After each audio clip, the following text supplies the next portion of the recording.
Hal yang paling enak, paling sedep itu kalau kita bahas masalah rejeki, teman-teman. Ya udah, sekarang saya temenin kamu, kita ngobrol soal rejeki. Ada ilmu emas lagi nih yang bisa langsung kita praktekin. Ini seru.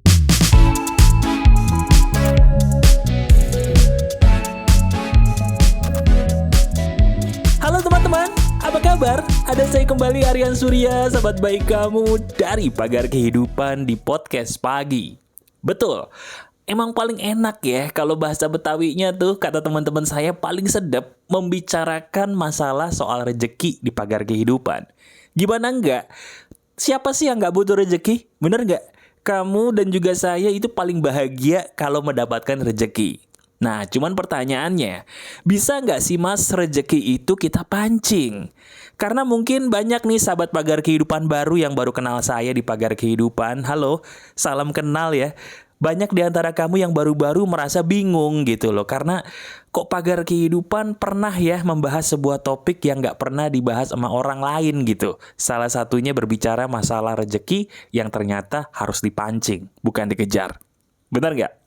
Nah sekarang saya akan mengajarkan kepada kamu dengan segala kerendahan hati ya, gimana sih cara saya selama ini bisa menjadikan rejeki itu sebagai sebuah sahabat yang datang ke dalam hidup saya, tapi dengan cara yang masuk akal gitu, bukan dengan cara yang tidak masuk akal, apalagi menggunakan sesuatu yang nggak banget, yang dilarang Tuhan. Ya udah, sekarang coba kamu dengerin saya, pelan-pelan kamu resapi dan renungkan, bener nggak sih perkataan saya ini, pernah nggak hal ini terjadi dalam hidup kamu?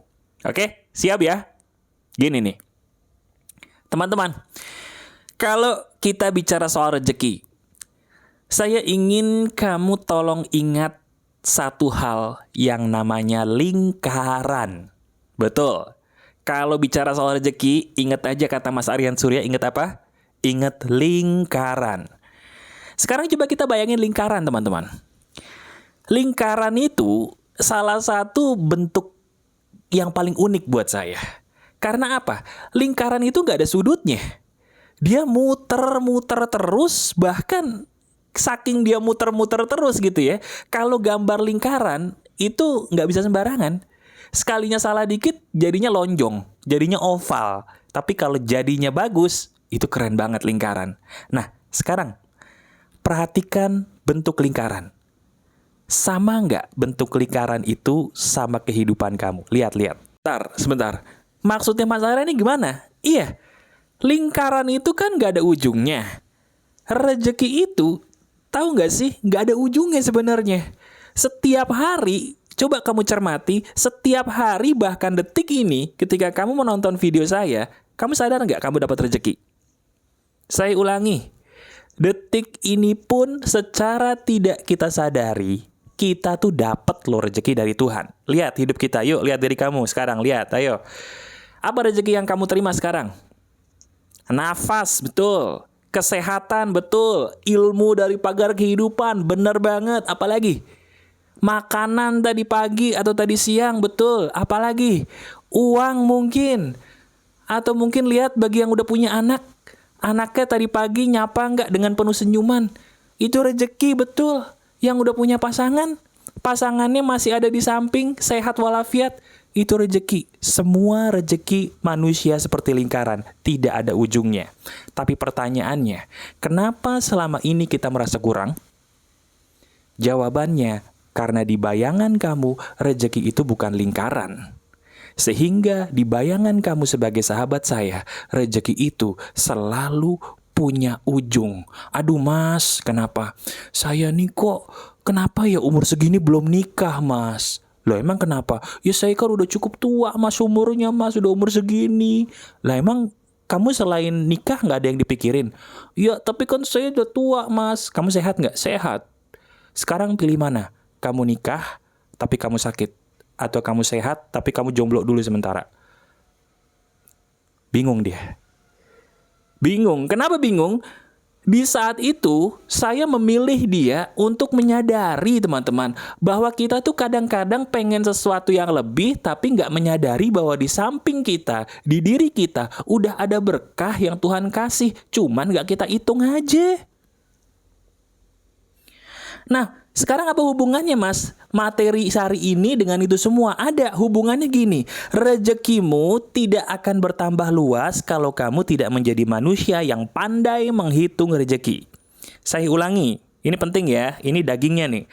Kamu sebagai sahabat saya, rezekinya dalam hal apapun, baik itu jodoh, kesehatan, uang, tidak akan bertambah luas. Ingat, tidak akan bertambah luas kalau diri kamu tidak pandai menghitung nikmat apa sih yang sudah Tuhan kasih dalam diri saya. Masuk akal? Ini bener loh. Mau dibuktiin nggak? Oke, kita buktiin sekarang ya. Ayo kita buktiin. Sekarang saya minta tolong, coba kalau kamu lagi kerja, berhenti dulu sebentar aja. Saya ingin mengajak kamu untuk praktek langsung. Membuktikan yang saya ucapkan ini bohong atau benar. Coba sekarang saya minta tolong tangan kanan kamu diangkat. Kemudian kamu pukul lengan sebelah kiri kamu sekeras mungkin. Ayo, pelan-pelan boleh tapi sering ya. Ayo, pukul ya. 1, 2, 3. 1, 2, 3. 1, 2, 3. Sampai 5 kali. Nyeri nggak lengan sebelah kirinya? Sakit ya? Nah, sekarang kalau nyerinya itu nggak hilang-hilang di tangan kiri kamu mau nggak? Nggak mau mas, kenapa? Sakit. Loh, kenapa? Ya habis kan nggak enak mas kalau sakit terus lengan kiri saya. Enak kan nggak sakit. Nah, inilah kita. Kita tuh kadang-kadang harus dikasih tahu nggak enaknya dulu sebuah hal, baru kita merasa bersyukur bahwa ternyata hidup kita selama ini udah enak, bener nggak? Iya kan? Sama kayak lengan kiri tadi. Harus dipukul dulu baru bisa menyadari bahwa ternyata kalau lengan kiri saya nggak dipukul, itu ternyata rezeki ya mas, rasanya enak. Benar. Kita tuh nggak akan pernah ngerasa puas teman-teman kalau diri kita ngerasa bahwa hidup itu selalu harus. Dan percaya nggak sama saya nih, kepasrahanmu kepada rencana Tuhan itu pembuka rezeki paling baik seumur hidup kamu. Saya ulangi perkataan saya ya, dengerin. Ini renungkan perkataan saya ini karena kalau kamu renungkan kamu dapat dagingnya nih, dapat emasnya ya. Dengerin. Kekuatan terbesar yang bisa menarik rezeki seseorang itu ada pada kepasrahan total seseorang kepada rencana Tuhannya. Betul atau tidak?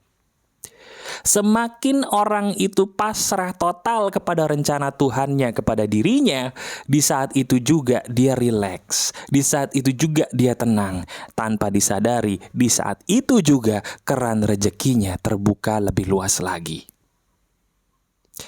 Itu fakta teman-teman. Kalau kamu gak percaya, coba ingat ketika kamu lagi mencari sesuatu yang hilang. Begitu dicari nggak ketemu mas, tapi begitu udah selesai nggak nyari, ketemu. Bahkan jodoh pun seperti itu ya. Jodoh itu saya berkali-kali ngomong nih, termasuk sama orang-orang yang nggak percaya. Tapi ini fakta deh, boleh kamu tanya temanmu yang udah nikah, boleh kamu tanya sama om tantemu atau bapak ibumu sendiri. Benar atau tidak sih bahwa kalian itu bisa menikah, ketemu jodoh, sampai sekarang bahagia, itu karena kalian pasrah kepada rencana Tuhan, tidak mencari? Pasti jawaban mereka, iya benar. Ketika saya mencari nggak ketemu tuh jodoh. Tapi begitu saya ikhlas, kok malah datang. Iya kan? Pekerjaan juga sama. Begitu saya nyari, ngotot nggak dapet. Tapi begitu saya ikhlas, kok tiba-tiba dapat panggilan. Kok tiba-tiba dapat ide. Kok tiba-tiba ada yang nawarin kerjaan. Itu fakta loh. Ya, boleh dicoba. Ini agak paradoks memang, tapi memang Tuhan itu bekerja dengan hukumnya yang paradoks. Ketika kita berharap hanya sama Tuhan, disitulah hukum Tuhan bekerja. Kalau berharap sama Tuhan, itu kuncinya pasrah dulu, bukan ngotot dulu. Itu. Jelas sampai sini? Setuju ya? Sesuai kenyataan kamu. Nah, sekarang gini, saya punya sebuah bahan yang bisa kamu uji setiap hari untuk kamu lakukan dalam hidup kamu. Gini ya. Pertama, berhentilah kamu melihat kebahagiaan orang lain yang ada di handphone kamu. Wah, ini nampar nih. Ini nampar banget nih. Berhenti ngelihat kebahagiaan orang lain yang ada di handphone kamu. Di handphonemu itu, kamu sering banget kan ngelihat kebahagiaan orang lain, entah di sosmed, entah di foto-foto temenmu di WhatsApp, status WhatsApp temen gitu ya. Nah sekarang coba berhenti deh. Kenapa mas? Kenapa saya harus berhenti? Jawabannya gampang.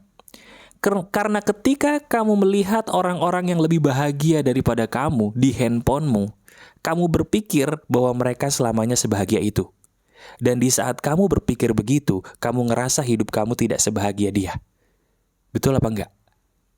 Jujur, bener enggak? Nah inilah perasaan yang menghambat rezekimu sendiri ketika kita selalu merasa kurang.